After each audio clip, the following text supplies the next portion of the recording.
today on This Christian Life.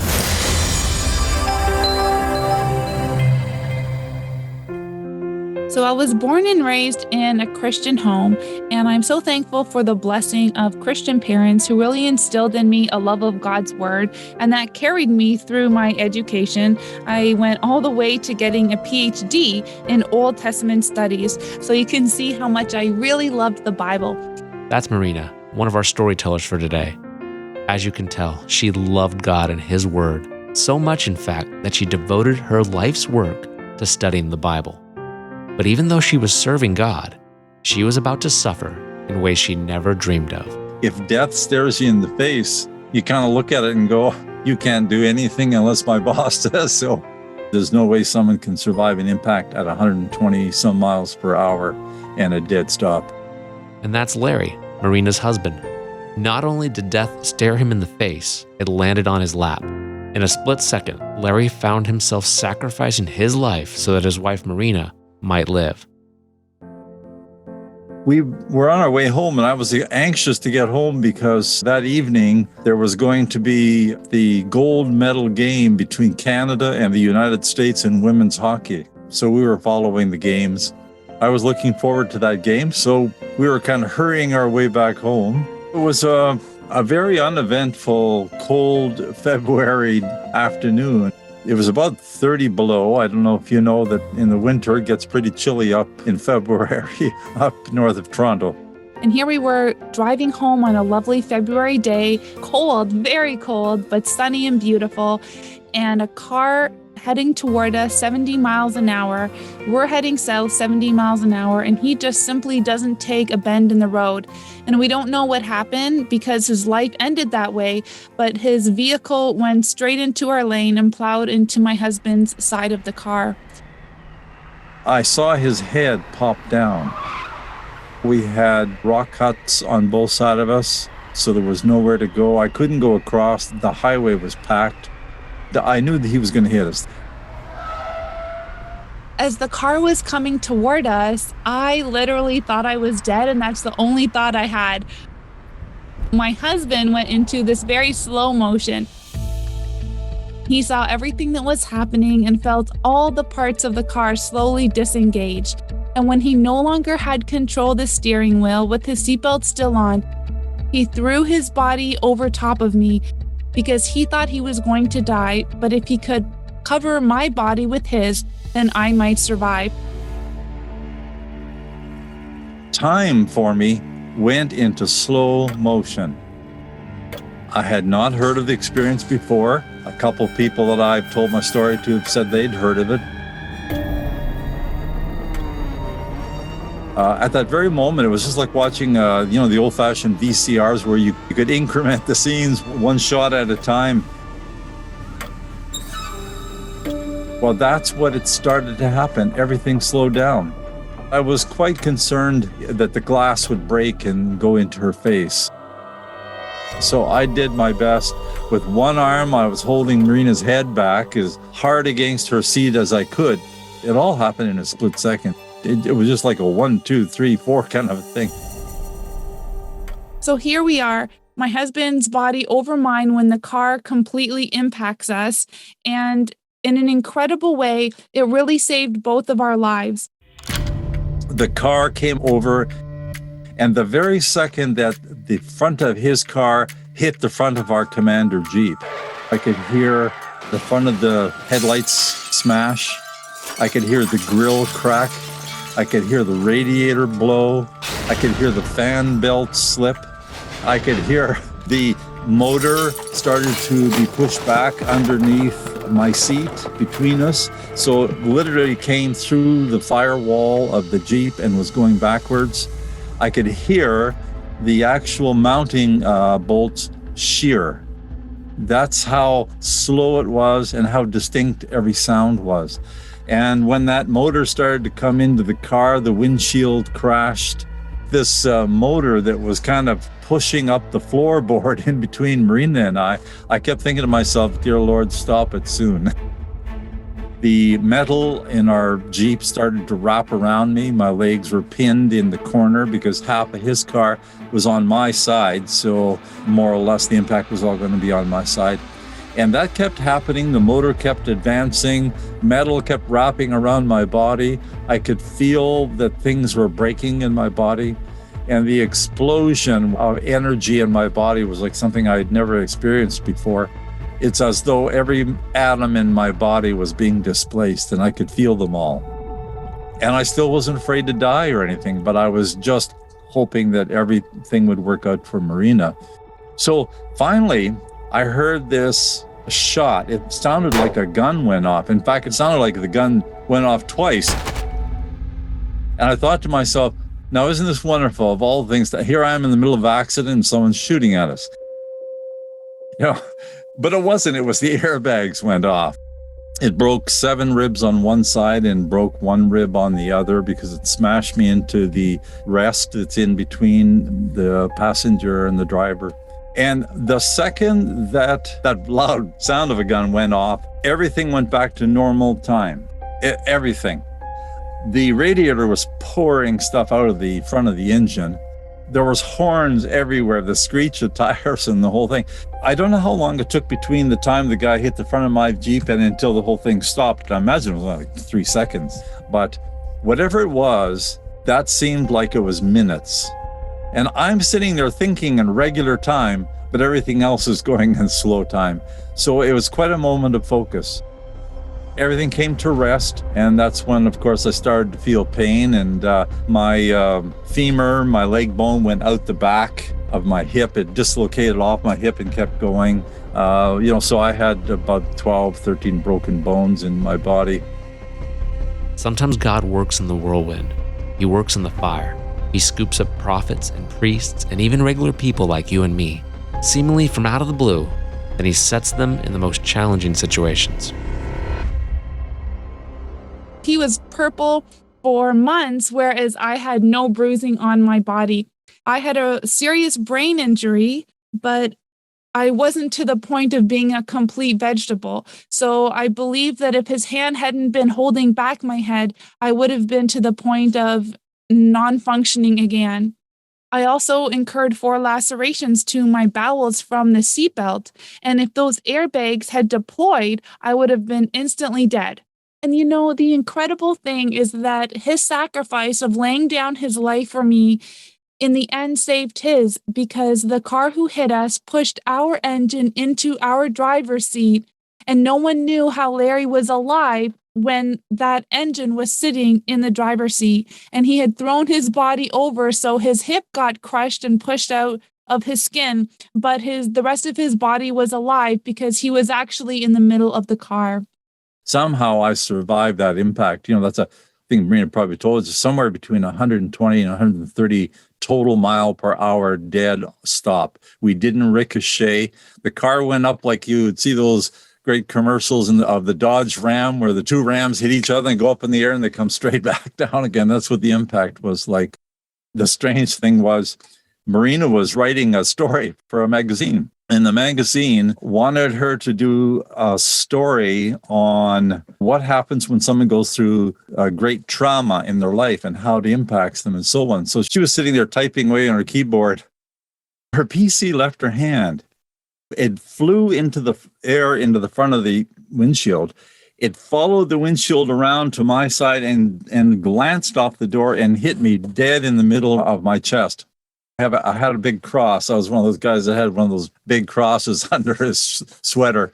And it hit me dead in the middle of where the crossbar hits the main beam. And the end of her PC bent my gold cross, and it was a thick cross. It bent it so bad that both arms were out and the bottom and the top were out. So that cross actually saved, because if I would have been hit in the diaphragm in addition to everything else that it was broken in my body, I probably wouldn't be here today. So the cross saved me in a couple of ways that day. So here we are on the side of the road, very disoriented. We had blacked out. Just as we're coming to, I realize that things are very bad. And like in the movies, I feel like I'm in a scene where our car is going to catch fire and I need to get out immediately. Well, God arranged exactly who would be around our car. The person in front of us was a retired fireman. He came back. The window was already kind of semi-broken and pushed out on my side. But he yelled through the window, "Are you okay?" And I said, I think I'm okay, but I think something's broken. Of course, I didn't know it was 13 things were broken, but it really was quite the experience of having a fellow pull out his phone and say, well, I have some numbers. I'll call them right now. Well, he had the local police department. He had the local fire department. He had the hospital. He sat there and he was making one phone call after the other. And I was aware of it. I had not passed out. And in the couple behind us was a couple of emergency workers, EMTs. So all three of them come out and see the situation I'm in, see me flailing and moving around, and are suspicious that I did have internal injuries. So for 48 minutes in freezing weather, they held me bear hugged to my seat so that I wouldn't get out of the car. Marina's seatbelt had ripped her intestines, her bowel, in 4 spots, and she was going septic. So she thought she was on fire. And they came in, they could open the door because that door had not been touched. They opened the door and she said, "Help me, get me out of here. I'm on fire. I need to get out of the car." Well, they knew right away because they were paramedics. So the lady got in the back and held her against the seat. She kept saying, "Don't move, don't move. This is your only chance to live." And her husband grabbed her feet and were holding her down so she could not move. There was a while they were holding her and people were shouting, "Is he okay?" I could hear them all having a conversation outside of my Jeep. And the other fellow was a mess. He had something like 45 broken bones. It was not a pleasant sight. You could see him through the window. He was a mess. The ambulance took Marina first because they felt that she had the best chance of survival. They took the other fellow second because they figured out they couldn't get me out of my car. I was wrapped around metal and they couldn't open the door. They couldn't open the window. And the steering wheel was against my side and my feet were trapped. I had crushed totally my left ankle. It was totally crushed. There was nothing left of it. 2 ribs were broken off and they were sticking out of the side of so I had to watch my arm because it kept hitting these 2 ribs that had broken off and were hanging out. Fast forward a number of hours, I arrive at the hospital. Again, another miracle. The surgeon has a day off, but of all things, she's sitting with another surgeon on his day off, having lunch in the cafe of the hospital. And I can't think of any doctors I know who would choose to have their Sunday afternoon lunch in the hospital, but there they were. They could immediately come up. And this was an older woman, and she took one look at me and immediately told the nurses to cancel all their testing. There would be no time for a dye test. Roll me into the operating room. So instead of a dye test that would result in a very quick minor surgery that would target the injuries I had, she opened up my torso and removed all my organs and felt one by one where my injuries were and was able to put them back together. And she told me several days later when she came to visit me that it was a true miracle I was alive. If I had had the airbags hit me, I would have died. If those people hadn't held me still, I would have tried to get up and I would have been dead before I stood up. Or if a younger surgeon had seen me, they may have gone by the hospital routine of doing dye tests and waiting an hour or so before surgery. And in that time, I would never have made it. So God did an incredible miracle in my life to save me physically. They took me to the hospital, was the same hospital that I had been in 2 years later to the day, because my mother had suffered a serious health setback and excuse me, and she had died that day in the same hospital. So here it is, February the 16th, my mother's last day alive, and here I am being brought in 2 years later. And I remember when I left the hospital, I said, I'll never be back in this hospital again. And when I arrived there, the first thing they did is, as you know, I had a very nice leather coat, which I loved. I'd paid a lot of money for it, more than I wanted, but I thought I'm only going to have one that'll last 20 years. And you know what they do with your leather coat? They cut the arms off. They cut it into little pieces. Then they just kind of pull off. And I kept saying to them, I'm okay. Just take the buttons off. Don't wreck my coat. I was in the hospital for several months, and it was a long healing process before I learned how to walk again. The doctor said they didn't think I would walk. The next morning when I woke up and realized I was kind of still alive, they have this little device that brings up the chances of you surviving. And sometimes in a head-on collision, it's like there might be 5, 6, 7% chance. That's it. And mine went into the negative. There was no situation where the combined elements could have permitted me to live with that impact, where I got hit, leg out the back and so on. He came in and he said, I just wanted to meet you personally because you defied all of the odds. We put our numbers in. It said there's no way someone can survive an impact at 120 some miles per hour and a dead stop. I remember thinking to myself, well, with God, that's not a really big deal, I felt the sense of death in those early days, as though I wasn't truly and fully alive, but I was struggling to my best, and it was Jesus Christ within me holding me together. His healing blood allowing me to go on minute by minute, hour by hour to fight for life. And even as I got physically better, to know that God had a plan and God had a future for me beyond what I could see. But as the days passed, I began to realize something was very wrong with me. I couldn't speak. I couldn't say a single word without stuttering. And I knew who I was, but I was constantly forgetting where I was, what had happened to me. And time would tell that I had a brain injury, severe PTSD, severe anxiety, severe depression. And really, the only reason I lived through that was Jesus Christ. And Paul tells us that to live is Christ. And that could not have been more real in my life.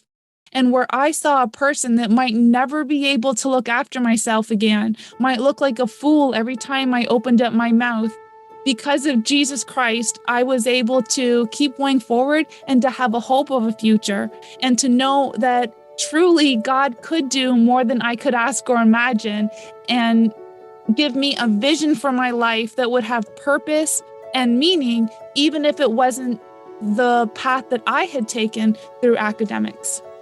Marina was going to work for Palm Beach Atlantic University. She had an offer. The future had a bit of brightness to it. But in that recovery, what really concerned me most was that Marina, who was a top scholar and she knew Hebrew, the language, she had studied it, and that was one of her main platforms for getting her good jobs. The morning she woke up, she said, I can't remember a single word of Hebrew. So after studying Hebrew for 6 years intensive, she could not remember a single word. And it just about broke her heart. And when it broke her heart, it broke mine. I just assumed that there was no way she could get that position now because, they hire you for your skills, not for your testimony. I really needed to rebuild all my memories. I had severe amnesia, and I remember I would get emails and calls for people, and I would have no idea who they were. So one person who contacted me was the dean of the school down here in Florida. And sure enough, he was asking me about details of starting in August. And this was such a shock to me because I had not even realized in my own memory that I had a job, and I thought there is no way we will be able to move countries and look at the state I'm in. But God really made a way. In that year, she relearned the entire Hebrew language. And the interesting thing is that what had taken her 5 and 6 years previously to learn, she learned it all back in 1 year. She said suddenly some things would come to her, but mostly she had to sit there and take those cards. They sit there with cards one after the other, flipping through them. In fact, they're called flip cards. Hardest part about my recovery was the constant message from all my therapists that their goals for me was to return to my normal life. And I kept thinking that my normal life seemed so far from where I was or I ever could be. So at some point, I finally had the courage to tell my therapists that I actually didn't want to return to my normal life, Whatever God's plan was, that's what I wanted to pursue. I wanted to look forward and not constantly look back. We had 3 businesses. We owned one of Canada's largest Christian bookstores in Toronto, and we couldn't keep it open. But I kept saying to my mind, I got to keep going. In the back of my mind, I had to keep saying, it's he who endures to the end that gets out of this with all of the rewards. The practical side of recovery, it took a great amount of work. God gave me the courage, but it took a lot of time and endlessly talking to get my speech back. And as for my memories, they never really came back. And often people will feel sorry for me. But the wonder is that I've only been married 10 years, and yet in my mind, I've had the great pleasure and honor of being married my whole life. And every wonderful memory I have is with my husband, who stood by my side. First of all, in the accident, he laid down his life not thinking he would survive. And yet afterwards, many, many times helping me, despite his own injuries, helping me function and helping me to regain my speech and doing memory practices with me, and the many things that help me be able to take care of myself again. A lot of the recovery was just brutal. One step at a time, and everything is so hard. I have to tell you, there were a few times when I just thought, that's it. I'm so tired of it. I had to go to physiotherapy every day. You never even would think about how to walk through a mall. You just sit there and you put her into high gear and you kind of weave in and out and go over to that store, look at this in the window, and then the opposite side. But all of a sudden, I had to decide whether it was worth the suffering and the trouble to walk across the aisle in a mall. All the things you take for granted, I suddenly realized everything that God gives us is a gift. So all of that during recovery, and I kept thinking to myself, can things get any worse? We were coming out of the mall where the physiotherapy place was, and a big truck had run into Wendy's to grab a cup of coffee. And so as I'm coming out, I can't see anything. So I edge out and I'm just looking around the corner, and a fellow who was coming the opposite way behind the truck decided to ram it into high gear to go around the truck because he wanted to get past it because he was late for returning to work. And would you believe the car hit us dead on my side, front of the car. It was our other Jeep. We had 2 Jeeps at that time. And fortunately, he hit just the whole front of the car. So he didn't hit the door. He didn't hit us.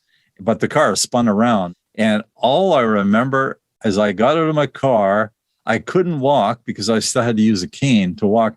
I grabbed my cane and I said, I'm going to give that young whippersnapper a trouncing. So I went over to him and I was so upset. And I said, you just ruined my second car in 4 months. So the fellow, he was he was upset and so on. But, he said, I was late for work. I'm sorry. About a year later, my husband and I decided to take the bold step and move to Florida, and I would start a job.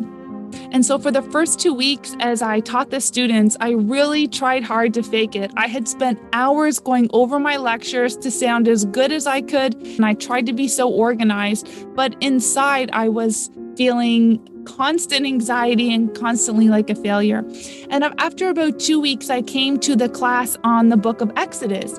And here I was the night before reviewing my notes for the 10th time about all the incredible miracles of God in Exodus. And it struck me that I was about to stand in front of them and tell these students how incredible God was and that God can do anything. And yet I hadn't even told them my own personal testimony of God's incredible miracles in my own life, really because I was ashamed that I was not fully recovered. So with great fear and trembling, with only 5 minutes left to class, I quickly decided to share my testimony. And I was so scared I didn't even look up to see their faces. And the class ended and the students kept asking me questions. They went well after class, and finally I had the courage to look up, and truthfully there was not a single dry eye in the room. And that's the moment I realized that God had preserved my life for a reason far beyond what I could see. After 2 years of recovery, I had come a long way in every area, especially physically. My pain was very manageable at that time. And so I revisited having children because for me, it had been a lifelong dream. And after a number of tests, my husband and I sat at the doctor's office, and the specialist told us the chance of having a child was something like 0.0001.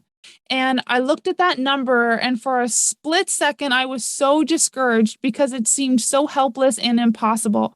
But immediately, I felt a huge sense of relief because now the burden of getting pregnant was no longer about what I ate or if I went for a walk yesterday or if I drank enough water. This number on the page showed me that this was a God-sized prayer. That night, I went home and I reread the story of Hannah, and yet I saw it in another way. Here's a woman who desired a child, and she couldn't make it happen. And there's a sense where Hannah is very alone. She's married, but we don't see her husband there. There's a priest, but he accuses her of being a drunk. He doesn't understand the situation.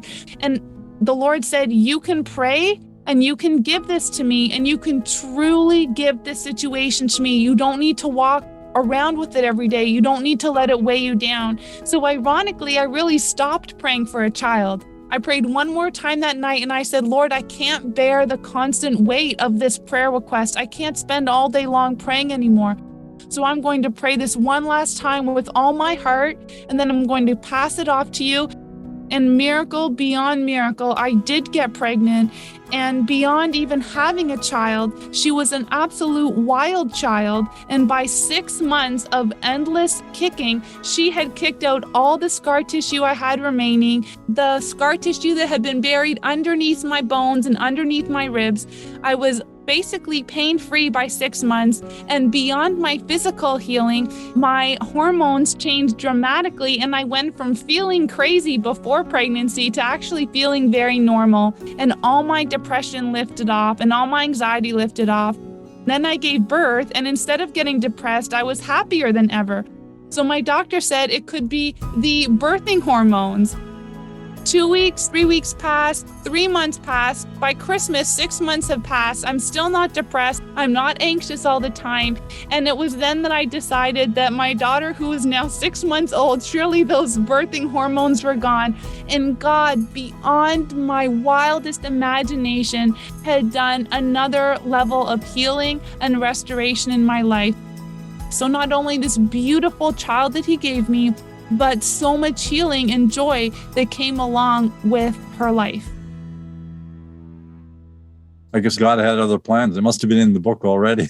So to be honest with you, our main testimony is the one that we have found the Bible to be true and reliable. And we found out by not just having a little test, but having the supreme test and having come away without a single doubt, not a spot or a wrinkle in our faith. If death stares you in the face, you kind of look at it and go, you can't do anything unless my boss says so. If you really have believed everything that you read in the Bible, bottom line is you suddenly have this brave spirit that you did not have before. I have this amazing confidence that God is sitting there tinkering and watching everybody panic and going, relax, I've got it all under control. And I know He does because of the experience that we had. I was reading again after the accident when Jacob wrestled with God, he put his hip out. And I thought, aha, he does this. It's his signature. And we don't know why He allows us to suffer and have unanswered prayers. But I can say in my own life, it was that time of suffering that God built my character and gave me a strength and an understanding of who He is and His word that could not have been done in any way but through the fire of affliction and the fires of suffering.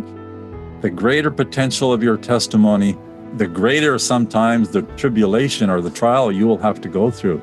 These issues of life are not easy. They're not simple. Anyone who says that walking the walk of faith is simple has really missed something. It isn't simple. It's complicated. And when these things happen, it's even more complicated. And that is what God can use in a mighty way to impact others, because we're not relying on our own humanity. We've gone through the fire and we know our weakness. We then turn to God and realize He's in charge, and He would give me the perseverance to face every single day and all of my fears, and to be able to go in the strength of God. When we are weak in ourselves, then we are strong in God's strength. And I think that testimony is tenfold stronger. Sometimes the operations on me to get me better were just about as bad as the accident, But I kept thinking to myself, I learned during those very dark days and those very stressful days, God will not do something to you that you cannot take. He's not trying to get you to lose your salvation or your faith.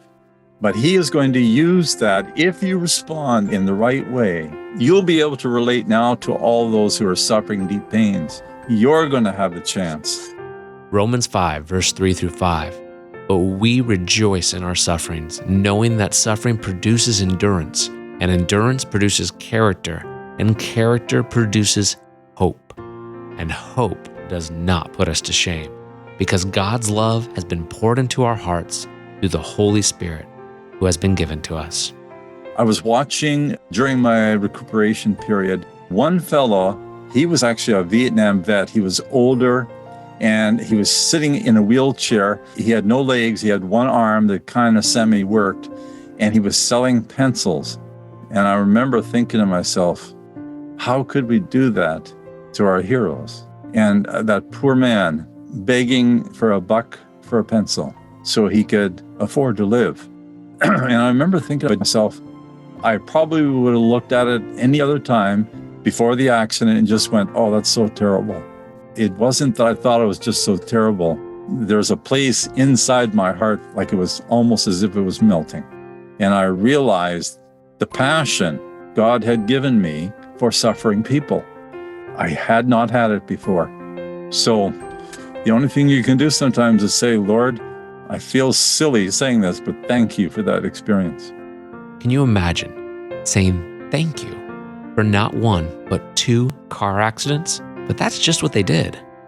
2 Corinthians 1, 3 through 4 says, Blessed be the God and Father of our Lord Jesus Christ, the Father of mercies and God of all comfort, who comforts us in all our affliction, so that we may be able to comfort those who are in any affliction, with the comfort with which we ourselves comforted by God.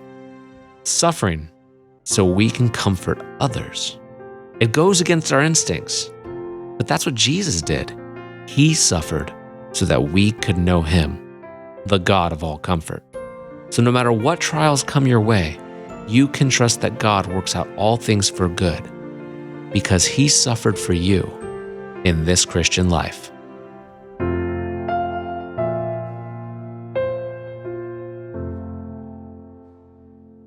This Christian Life is a production of Family Stations Incorporated and is not affiliated with Christian Life Magazine or Plus Communications Incorporated.